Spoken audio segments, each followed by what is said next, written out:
اور یقین اتنی بڑی دولت ہے کہ رسول اکرم صلی اللہ علیہ وسلم نے اپنی دعاؤں کے اندر اللہ سے یقین کو مانگا ہے، باوجود اس کے کہ آپ یقین کے اعلیٰ ترین درجے پر فائز ہیں۔ تعلیم امت کے لیے حضور نے دعاؤں کے اندر یقین کا سوال کیا۔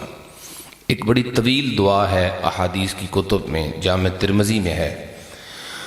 حضور اقدس صلی اللہ علیہ وسلم دعا کرتے ہیں، اللہم اقسم لنا من خشیتک ما یحول بیننا و بین معاصیک۔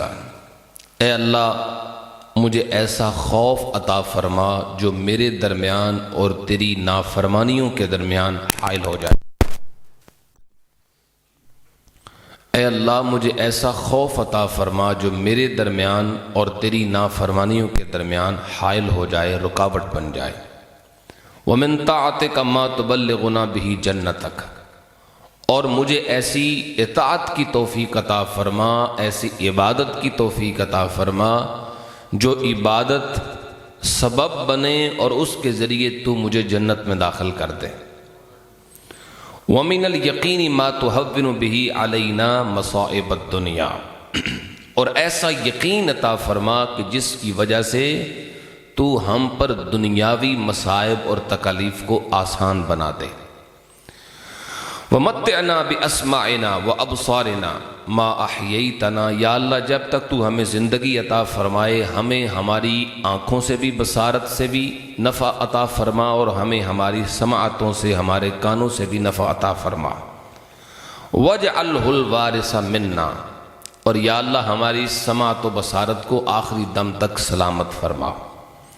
وَاجْعَلْ ثَأْرَنَا عَلَى مَنْ ظَلَمَنَا، یا اللہ جو ہم پر ظلم کرے ان سے تو بدلے لے۔ وَانصُرْنَا عَلَى مَنْ عَادَانَا، اور یا اللہ جو ہمارے ساتھ دشمنی کرے ان کے خلاف تو ہماری مدد فرما۔ وَلَا تَجْعَلْ مُصِيبَتَنَا فِي دِينِنَا، یا اللہ ہمیں ہمارے دین کی مصیبتوں سے محفوظ فرما، دین کے اندر آنے والی مصیبتوں سے محفوظ فرما۔ اب دین کے اندر آنے والی مصیبتیں کیا ہیں کہ جن کی وجہ سے بندے کا دین کمزور ہوتا ہے، یعنی برا عقیدہ ہے، برے اعمال ہیں، یا پھر سستی ہے کہ عبادات میں سستی، ان ساری چیزوں سے محفوظ فرما۔ وَلَا تَجْعَلِ الدُّنْيَا أَكْبَرَ هَمِّنَا وَلَا مَبْلَغَ عِلْمِنَا، یا اللہ ہمارے سارے مقاصد میں سے بڑا مقصد دنیا کو نہ بنا دینا۔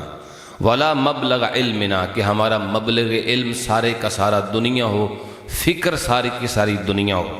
وَلَا تُسَلِّطْ عَلَيْنَا مَن لَا يَرْحَمُنَا، یا اللہ ایسے لوگوں کو ہم پر مسلط نہ فرما جو ہم پہ رحم نہ کریں۔ یہ پوری دعا ہے۔ اس دعا کے اندر تیسرے نمبر پر جو لفظ ہیں وہ یہ ہیں، وَمِنَ الْيَقِينِ مَا تُهَوِّنُ بِهِ عَلَيْنَا مَصَائِبَ الدُّنْيَا۔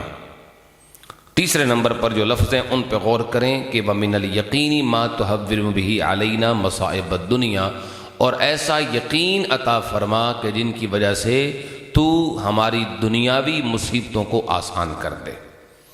اس حدیث مبارکہ سے یہ ثابت ہوتا ہے کہ رسول اکرم صلی اللہ علیہ وسلم اللہ تعالیٰ سے یقین مانگتے تھے تعلیم امت کے لیے، باوجود اس کے کہ دنیا نے سن کے مانا ہے، میرے نبی نے سنا بھی ہے اور آنکھوں سے دیکھ کے بھی مانا ہے۔